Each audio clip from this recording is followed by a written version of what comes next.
Chef Champion here to take you on a culinary journey I promise you've never been before. I'm here to help mold you, shape you, motivate you, and most importantly, inspire you into cooking like a champion. I'm Chef Champion, but my friends call me Ace. Welcome to the new age of culinary learning.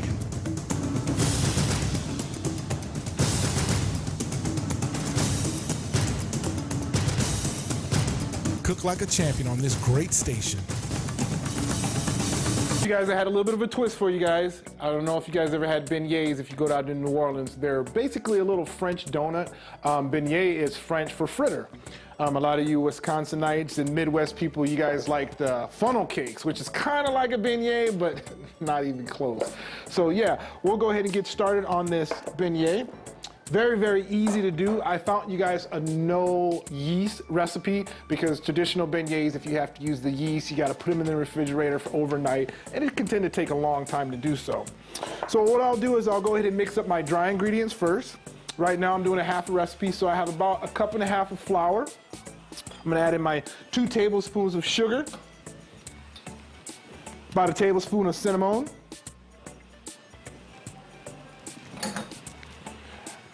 and I'm using pumpkin spice, not because I want it to taste like pumpkin, just because it has really good flavor. It has the cinnamon, the nutmeg, and the allspice all mixed in there for me. And I'm going to use some of this baking powder. And that's going to help leaven the actual product and give it a nice rise and to float right up to the top. So I'm going to give that a nice mix. Might be allergic to cinnamon, leave the cinnamon out. You guys all know this is a base recipe. This recipe is meant to be altered. So we'll go ahead and crack in our eggs. Once again, I'm using my dark brown eggs, organic, nice and wholesome. Oh, got a little shell in there, keep that out. That's the hardest thing to get. It's like a maze to get the shell out of the egg. There you go. Make sure you give that a nice little whisk. I always whisk the egg first. Add in my Madagascar vanilla bean paste. Oh yeah, that's the good stuff. By all means, like I said, if you don't have the Madagascar vanilla bean paste, you can use just regular good old McCormick vanilla extract. I would stay away from the imitation, because we're trying to keep it real, you guys. We want to use real ingredients. I'm a firm believer of cooking with live food, I call it. So in one way or another, everything that you see here was once alive. Even the flour came from a grain. Now I'm going to add in my melted real butter. And then I'm using, most of the recipes you see out there, they'll use half and half, they'll use regular milk. I'm using evaporated milk. I grew up in Louisiana, and my grandma and aunts, whenever they make their desserts and pies, they would always use evaporated milk. It just gives it a different texture, different sweetness that you really can't get in regular milk. Give that a nice little mix. All right. Now I'm going to add my flour right to the liquid mixture.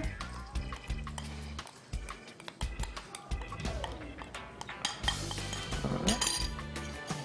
Give that a nice mix. And I'm just using a whisk. By all means, you can use one of the handheld mixers. Uh-oh, making a mess over here. This is going to save you so much time. I actually made these last night for my boys. I had made this recipe in a couple of years, and I wanted to test it out, and they loved it. A little bit less. Is it exactly the healthiest thing in the world? Not really, but I can guarantee you this. There's no chemicals in there. Everything in here is all natural. Definitely a lot more healthier than what you would get at the grocery stores. All right.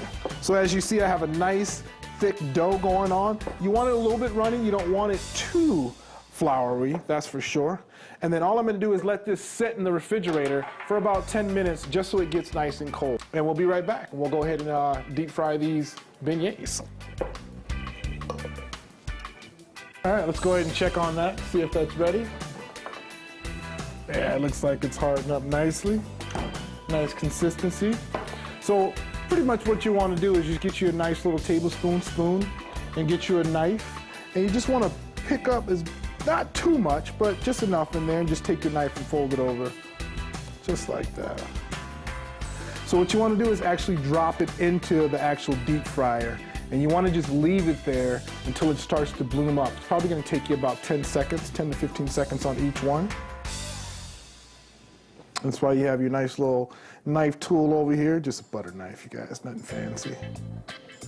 And I'm actually just gonna scrape it right off the bottom, right into there.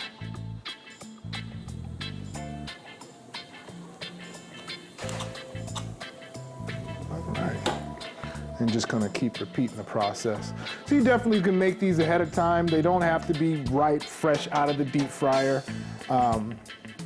I wouldn't refrigerate them, that's for sure. So definitely know when you make them, they definitely gotta be eaten.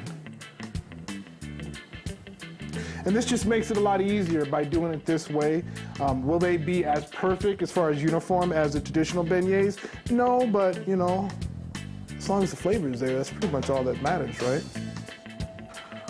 And with this electric deep fryer by Nesco, you automatically know that your temperature is at 350 degrees. If I put anything in there that brings the temperature down, sensors that are in there brings it back up to 350 degrees. You can't get that in your traditional pan with frying oil, that's for sure. Looks like that one's ready, so I'll go ahead and scoop that out. And as you see, I have a plate down with a little bit of paper towels over it to kind of absorb all the grease. I mean, you can make a little chocolate topping for that, caramel topping, do a little blueberry, raspberry compote. That all works excellent with it too as well. Remember what I said, always think outside the recipe. What else can this go on? What else could I use this for?